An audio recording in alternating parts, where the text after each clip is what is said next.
नमस्कार दोस्तों। छठ पूजा एक ऐसा पर्व जो केवल व्रत नहीं बल्कि प्रकृति से सीधा जुड़ाव माना जाता है।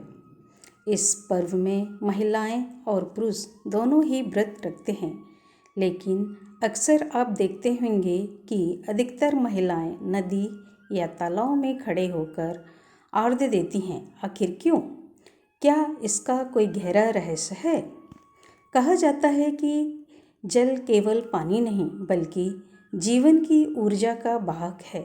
जब व्रती जल में खड़े होकर सूर्य की ओर हाथ जोड़ते हैं तो यह मन, शरीर और आत्मा तीनों का एक साथ शुद्धिकरण माना जाता है।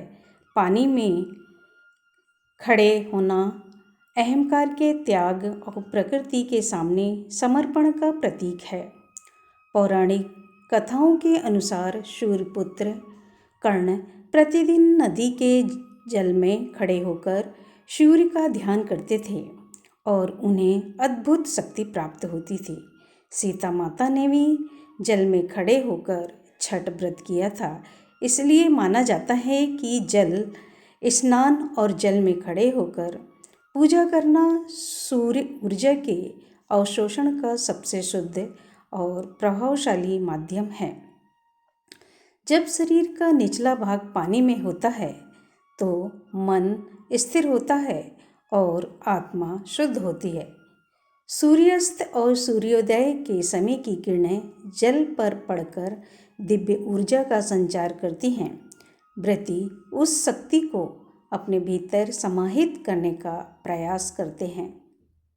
हर सांस में भक्ति, हर नज़र में विश्वास और हर बूंद में आस्था होती है।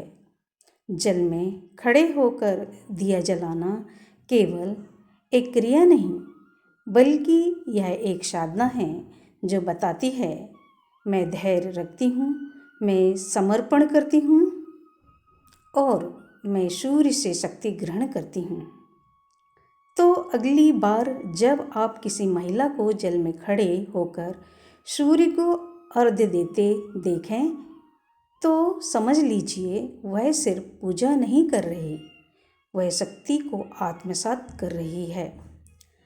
अगर आप भी मानते हैं कि जल साधना शक्ति प्रदान करती है तो कमेंट्स में लिखिए जय छठी मैया। वीडियो अच्छा लगे तो लाइक करें, अपने परिवार और दोस्तों के साथ शेयर करें और छठ श्रृंखला के बाकी एपिसोड्स देखने के लिए चैनल शिव शक्ति को सब्सक्राइब करना ना भूलें। नमस्कार।